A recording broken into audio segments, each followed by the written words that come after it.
복된 부활주일에 우리에게 주신 하나님의 말씀은 마가복음 16장 1절에서 8절까지 말씀입니다. 신약성경 85면 마가복음 16장 1절에서 8절까지 말씀을 한 목소리로 함께 읽겠습니다. 안식일이 지남에 막달라 마리아와 야곱의 어머니 마리아와 또 살로메가 가서 예수께 바르기 위하여 향품을 사다 두었다가 안식 후 첫날 매우 일찍 해 돋을 때에 그 무덤으로 가며 서로 말하되 누가 우리를 위하여 무덤 문에서 돌을 굴려 주리오 하더니 눈을 들어본즉 벌써 돌이 굴러져 있는데 그 돌이 심히 크더라. 무덤에 들어가서 흰 옷을 입은 한 청년이 우편에 앉은 것을 보고 놀라매 청년이 이르되 놀라지 말라. 너희가 십자가에 못 박히신 나사렛 예수를 찾는구나. 그가 살아나셨고 여기 계시지 아니하니라. 보라, 그를 두었던 곳이니라. 가서 그의 제자들과 베드로에게 이르시길 예수께서 너희보다 먼저 갈릴리로 가시나니 전에 너희에게 말씀하신 대로 너희가 거기서 배우리라 하라 하는지라. 여자들이 몹시 놀라 떨며 나와 무덤에서 도망하고 무서워하여 아무에게 아무 말도 하지 못하더라. 아멘.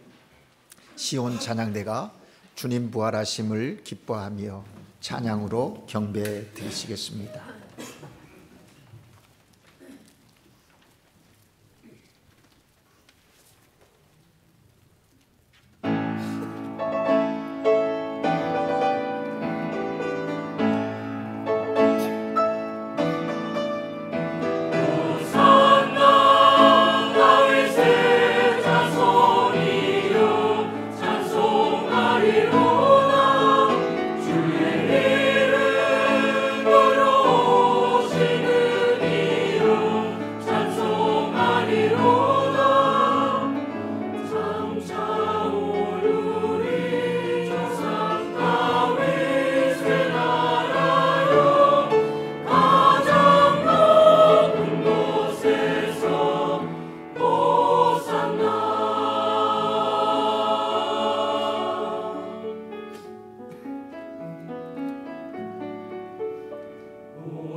할렐루야. 시온 찬양대와 청년부 연합으로 이렇게 하나님께 찬양 드리는 모습이 너무나 아름답고 귀하고 또 은혜가 되었습니다. 예수님의 마지막 일주일 부활하신 이후의 권면까지 산막으로 잘 세 곡을 편성해서 전해주셨는데, 두 번째 곡 속에서 우리가 깨닫는 것은 그 자리에 내가 있었습니다, 그들이 바로 나였습니다 고백할 수밖에 없는 그런 정말 귀한 찬양이었습니다. 우리 모두에게 큰 은혜가 되었고 하나님께 영광이 된 줄로 믿습니다. 예수 그리스도는 사망 권세 이기시고 부활하셨습니다. 오늘 이 부활의 주일은 한 번으로 끝나는 게 아니라 우리 그리스도인 된 사람들은 매일매일이 부활이어야 합니다. 우리 함께 부활절 인사를 옆 사람과 서로 나누기를 원합니다. 제가 예수님은 부활하셨습니다 하면 여러분은 진실로 부활하셨습니다 라고 화답하면 되겠습니다. 한번 해볼까요? 예수님 부활하셨습니다. 펠리스 파스쿠아. 우리 함께 영광의 박수, 찬양대와 또 우리 모두가 정말 주님 진심으로 부활하셨습니다. 감사합니다. 경배합니다. 박수 한번 드릴까요?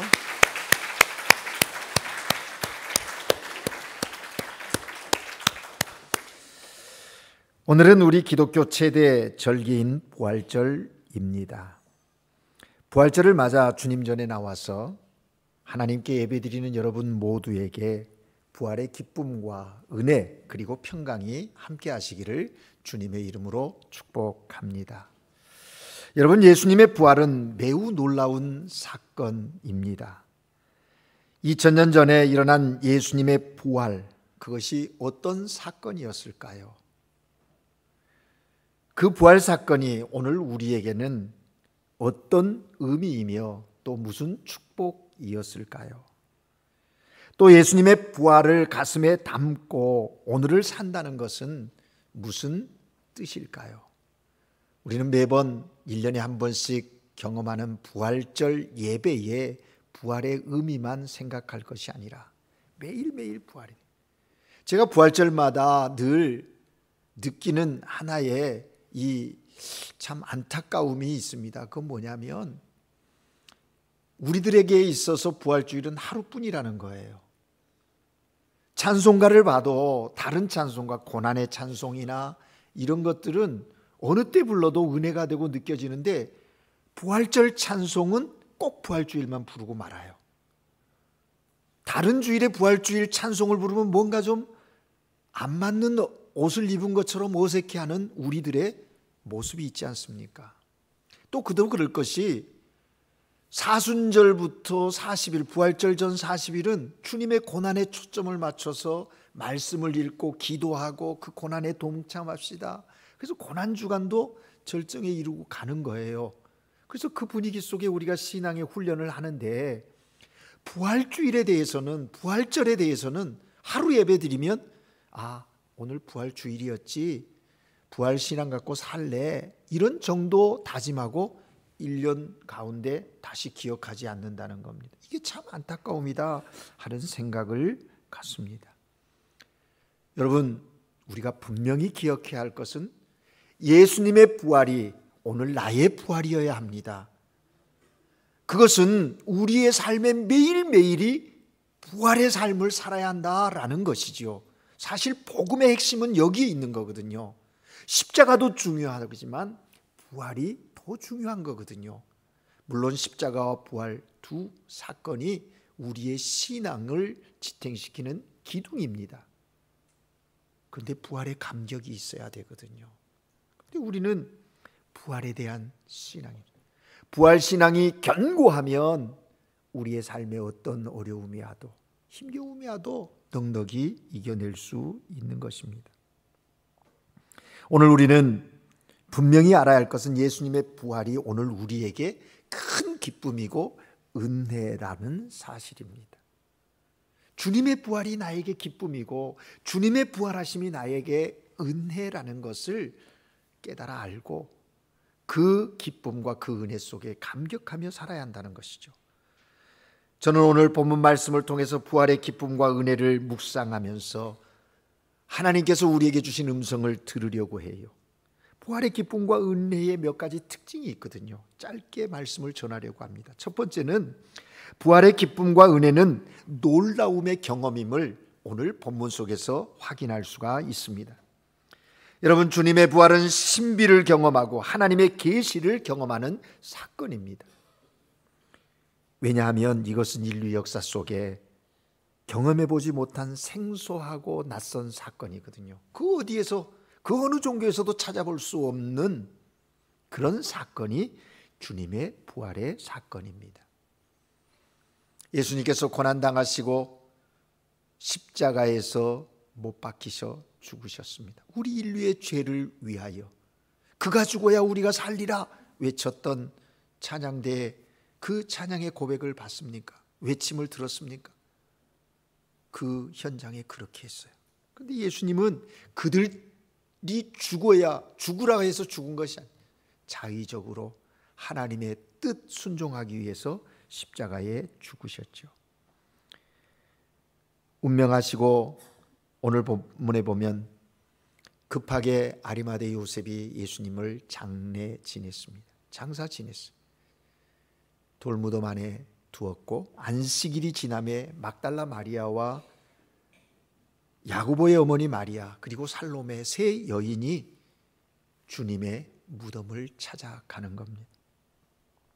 찾아갔는데 큰 돌이 막혀 이게 어떻게 열까? 저들이 정말 두려운 마음으로 갔던 것이죠. 무덤에 들어가서 갔더니 무덤에 돌이 옮겨진 거예요. 무덤에 들어가서 흰옷을 입은 한 청년이 우편에 앉아 있는 것을 보고 놀랐다. 5절에 그렇게 기록하고 있습니다. 놀라는 여인들의 모습을 보고 청년이 말하지요. 놀라지 마라. No asustéis. 놀라지 말라고 이야기합니다. 여러분, 여기 놀라지 말라는 여러 가지 의미가 있습니다. 그 중에 하나는 그동안 내가 헛된 것에 놀라고 두려움을 느꼈구나. 이제는 진정한 신비로움으로 인해 놀라야 할 때가 됐다. 두 가지 우리가 구분해 볼 수 있다는 거죠. 오늘 본문의 여인은 그 사실을 보고 두려워했다 그랬어요. 천사의 말을 듣자 그 두려움이 어떻게 됩니까? 가까이 가는. 여러분, 두려움이라는 말에는 두 가지 어떤 그 의미들이 있지 않습니까? 우리가 스페인어로 보면 미에도라는 말이 있죠. 아수스도, 놀라는 거예요. 깜짝 놀라고 무서워하는 거죠. 그런가 하면 우리 신앙적인 용어 가운데 두려움이 있어요. 때몰이라는 두려움이 있습니다. 이건 경외라는 말로 많이 풀이하고 있죠. 근데 이 여인들이 지금 그 부활의 그 현장 속에서 두 가지 두려움이 함께 그들 마음속에 자리하고 있다는 것입니다. 그래서 천사가 얘기합니다. 두려워 말라. 그래, 너희가 여지껏 삶을 살면서 두려워한 것들 두려워하지 말고 이제 정말 두려워해야 할 분을 두려워하며 사는 삶이 되기를 바라는 그런 마음에서 이렇게 이야기했다는 것이죠. 여러분, 하나님을 향한 경외에는 기쁨이 있는 거예요. 이게 그냥 미에도 그 두려움과 다른 거예요. 세상 사람들이 두려워하는 두려움에는요, 염려 근심이 있게 되지요. 그 두려움에는 무서움이 있고 기쁨을 찾을 수가 없어요. 그러나 이 때몰이라고 하는 두려움 안에는 경외함 속에는 두려움과 함께 기쁨이 동반된다는 차이가 거기에 있는 것입니다. 오늘 본문 6절을 우리가 함께 읽어볼까요? 6절 말씀을 같이 읽습니다. 시작. 청년이 이르되 놀라지 말라. 너희가 십자가에 못 박히신 나사렛 예수를 찾는구나. 그가 살아나셨고 여기 계시지 아니하니라. 보라, 그를 두었던 곳이라. 아멘. 예수님은 다시 사셨습니다. 죽음을 넘어서셨습니다. 그가 여기 계시지 아니하다. 빈 무덤을 보고 다시 살아나신 예수님에 대한 메시지를 받으면서 여인들은 놀라고 두려워했습니다. 그 놀람과 두려움 동시에 뭐가 있었겠습니까? 기쁨이 있는 거예요. 오늘 본문 전반에 보면 이 여인들이 예수님의 부활에 대한 믿음의 확신이 없습니다. 찾아올 때도 그랬고 천사의 말을 듣고 갈 때도 그러했습니다. 그러나 그 이후에 다시 부활하신 주님을 만남의 사건을 통해서 이 여인과 제자들은 다른 삶의 길로 나아갔던 것을 우리가 확인할 수 있습니다. 이 본문을 동일하게 기록한 마태는 오늘 사건을 기록하면서 기쁨이 동반한 두려움이라고 분명하게 표현하고 있습니다. 마태복음 28장 8절에 보면 그 여자들이 무서움과 큰 기쁨으로 빨리 무덤을 떠나 제자들에게 알리려고 다름질할세. con temor y gran gozo. 저들이 이 천사의 이야기를 듣고 무서움과 큰 기쁨을 갖게 되었다. 분명하게 마태는 기록하고 있는 것입니다. 예수님을 경험하면서 그들의 마음은 두려움과 동시에 큰 기쁨이 가득했다 증거하는 것이죠. 왜냐? 계시의 말씀이 그들의 마음 안으로 들어왔기 때문입니다. 아, 그렇지. 그때 깨달아지게 된 것이죠. 여러분, 세상에는 우리에게 익숙한 것이 있는가 하면 반대로 낯선 것이 있습니다. 죽음이 특별한 것은 둘 중 어느 하나에 국한되지 아니한다라는 것입니다. 죽음은 도처에 깔려 있기 때문에 우리가 익숙하지 않아. 누군가가 죽었구나, 죽었대 라고 하는 거예요. 그러나 또 죽음처럼 낯선 것이 없습니다.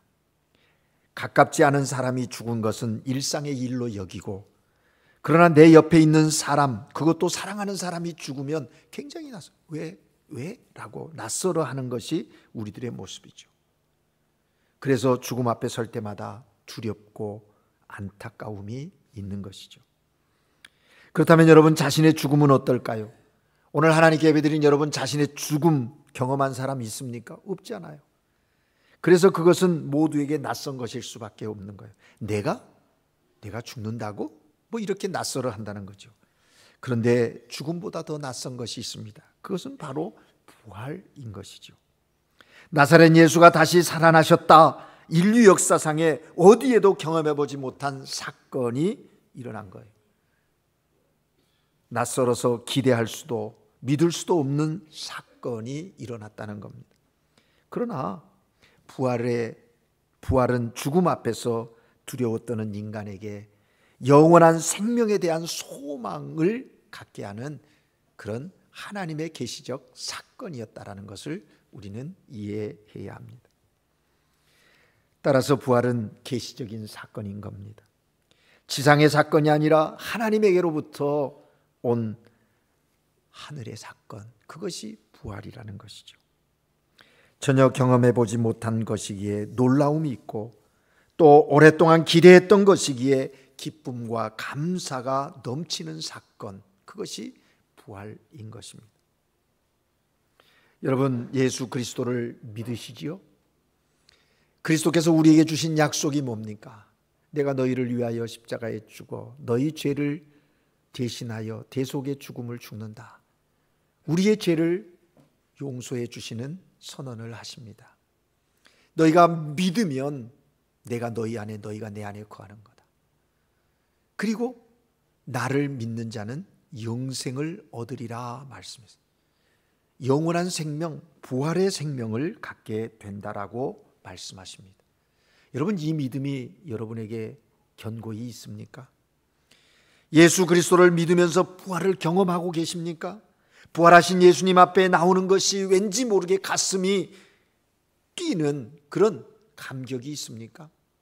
주의 날 하나님 앞에 나와 예배하는 그 예배가 그런 마음의 간절함, 기쁨, 감격을 갖고 나오느냐라는 말입니다. 좀 더 직설적으로 묻는다면 주님의 부활 사건을 믿는 것이 여러분에게 기쁨이 되고 있습니까? 예수님의 부활의 놀라움과 기쁨이 내 속에 움직일 때 우리는 그리스도인으로서 합당한 삶을 살아갈 수 있는 거예요. 그래서 부활신앙이 중요하다 하는 얘기가 거기에 있는 것입니다. 오늘 두 번째 부활의 기쁨과 은혜의 특징 두 번째는요, 뒤집기 경험이라는 사실입니다. 하나님께서는 죽은 자 가운데서 예수님을 다시 살리셨습니다. 그것은 죽음의 권세를 격파하는 하나님의 능력이셨습니다. 예수님이 자신의 죄 때문에 죽었다고, 예수님이 하나님을 모독하는 신성 모독죄 때문에 죽었다라고 생각하고 외치는 사람들에게 그것이 아니라고 뒤집어 놓은 사건이 부활 사건인 것입니다. 인간의 죄악들을 낱낱이 보여주면서 예수님이 하나님의 뜻에 순종한 하나님의 아들인 것을 우리에게 보여주는 사건이 부활 사건인 거예요. 여러분, 이 부활 사건을 처음 목격한 사람들이 누구일까요? 그것은 그 당시 가부장적 사회였던 유대에서 소외된 존재였던 여인들이었다라고 하는 사실이 놀랍지 않습니까?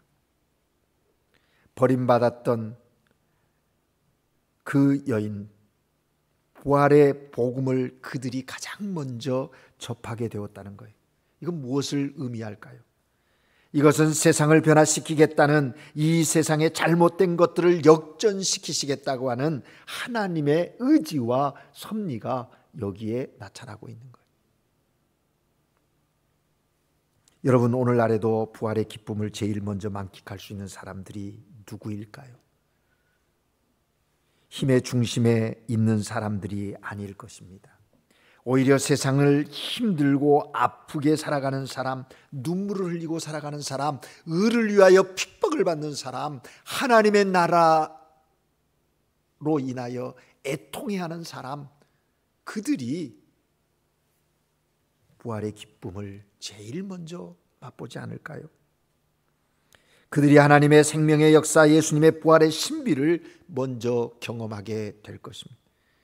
결국 부활의 신비는 예수님을 사모하고 기대하는 사람, 있는 모습 그대로 하나님께 나아가 부활의 능력을 소망하며 나가는 그 사람에게 그 부활의 신비와 능력은 임하게 된다는 거예요. 그래서 우리는 날마다 주님 앞에 나와 기도하는 것이죠. 예배하는 것이죠. 주여, 나는 나로 살 수가 없습니다. 주님의 은혜가 아니면, 주의 은혜가 아니면 살아갈 수 없는 존재입니다. 고백하며 주님의 능력을 구하는 우리 아닙니까?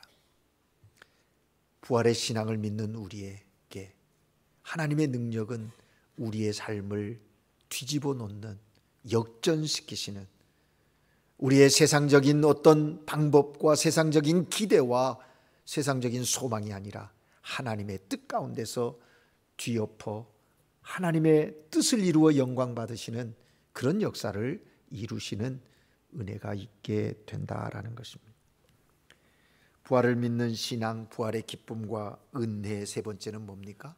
사명을 경험하게 하는 것입니다. 예수님은 부활을 통해서 우리에게 미래가 있음을 알려주셨습니다.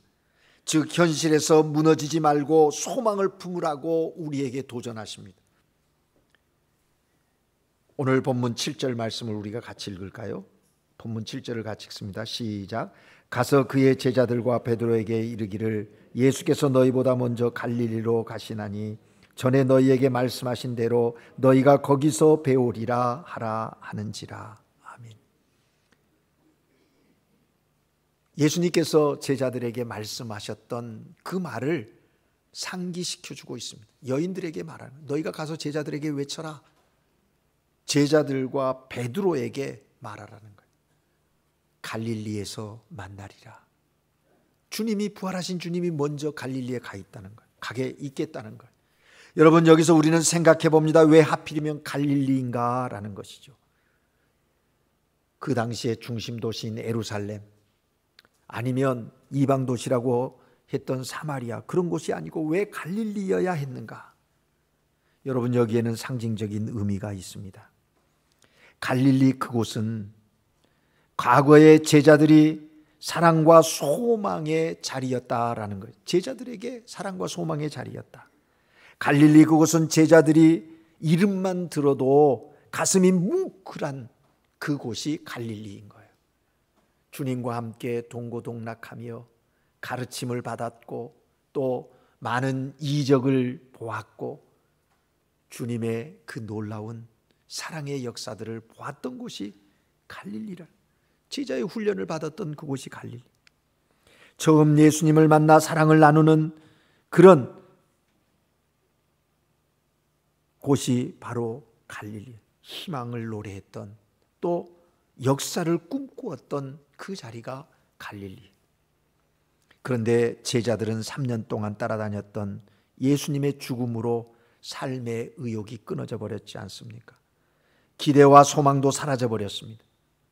그러기에 부활하신 주님은 저들을 향하여 이제 절망의 자리, 슬픔의 자리에서 희망의 자리, 기쁨의 자리로 회복시키기 원하셔서 그곳 갈릴리로 가라고, 내가 먼저 가서 기다리겠다고 말씀하시는 거예요. 부활하신 예수님께서는 포기하지 말라고 제자들에게 말씀하십니다. 부활하신 주님과 다시 시작하자고 말씀하고 계시는 것이죠. 그 주님께서 오늘 우리에게 동일하게 말씀하십니다. 우리가 부활신앙을 갖고 살아야 하는 이유가 거기 있는 거예요. 여러분, 믿음 생활하다가 절망하신 적 있습니까? 포기하고 싶은 적 있으십니까? 살아계신 하나님이 살아계시다면 왜 이런 일들이 지금 내게, 우리의 가정 가운데, 우리의 생업의 현장 가운데, 세계 가운데 이런 일들이 있냐고 하소연하고 낙심하고 절망한 적이 있습니까? 그런 우리를 향하여 말씀하시는 거예요. 다시 시작하자. 포기하지 말자. 이 땅에서 생명의 하나님을 증거하라고 우리를 부추기시는 거예요. 사명을 부여하시는 거예요. 우리에게 외치라는 거예요. 더 이상 두려워하면서 살지 말라. 내가 세상을 향해 말하라. 주저앉은 자들에게 일어섬의 소망을 주라고 우리에게 말씀하시는 거예요. 두려워 떠는 자들에게 용기와 담대함, 소망을 주라고. 네가 부활의 신앙을 갖고 있다면, 부활의 기쁨과 은혜를 경험한 자라면 이 일을 너의 삶의 자리에서 행하라고 우리에게 도전하고 계신다는 것이죠. 여러분, 우리에게 부활의 기쁨과 은혜의 경험이 있습니까?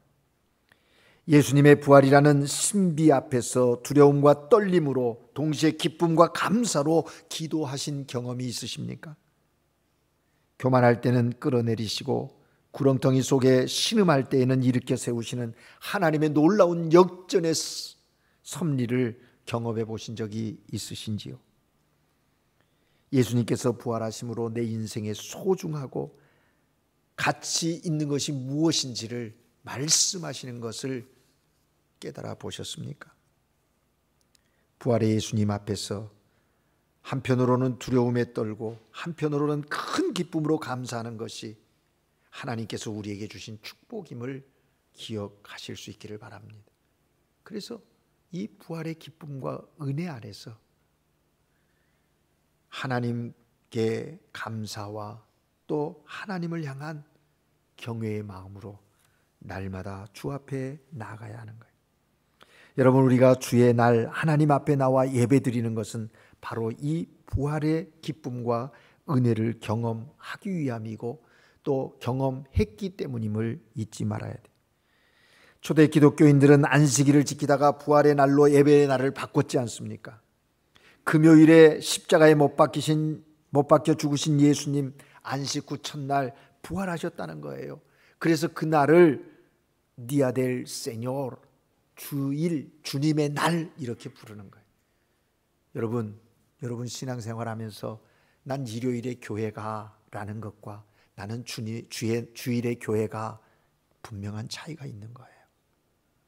우리와 함께 신앙생활하던 최종욱 집사님이 한국에 가셔서 이제 새로운 일을 시작하시는데 그곳에 한 목사님이 찾아온 거예요. 이런저런 얘기하다가 언제 쉬십니까 했더니 주일에 쉽니다 그랬다는 거예요.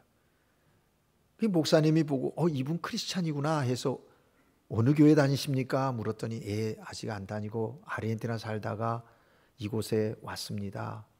아르헨티나요? 제가 아는 선배 목사님이 있는데요. 누구십니까? 이재삼입니다. 그러니까 우리 후배 목사가 깜짝 놀래더래요. 그래서 보십시오 여러분, 제가 누구 안다 이 얘기하려고 하는 게 아니에요. 주일이라는 용어입니다. 여러분 어떻습니까? 주님의 날, 주일, 이 개념이 여러분 안에 있습니까?